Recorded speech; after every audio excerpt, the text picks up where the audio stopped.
ఈ లోడ్ వచ్చేసి నిన్న నైట్లో రింపి పెట్టినాం. ఇప్పుడు శంషాబాద్ నుంచి భువనగిరి ఈ లోడ్ వచ్చేసి తెల్లారింది. చూడండి ఫ్రెండ్స్, ఇప్పుడు వచ్చేసి శంషాబాద్లో ఉన్నాం. శంషాబాద్ నుంచి అవుటర్ రింగ్ రోడ్ ఎక్కుతున్నాం. Outer ring road ఎక్కేసినాం.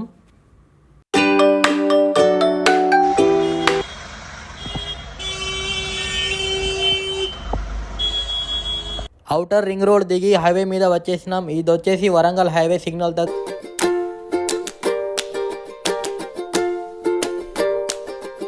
ఇది వచ్చేసి యాదగిరి టోల్ ప్లాజా వరకు వచ్చినాం.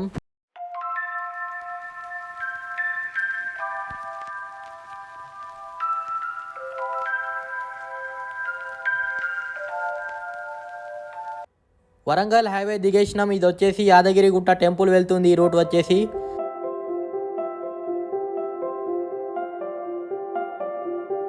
ఇంకా 30 కిలోమీటర్ వెళ్ళాలి. 1 కిలోమీటర్ వరకు మొత్తం మట్టి రోడే ఉంది చూడండి.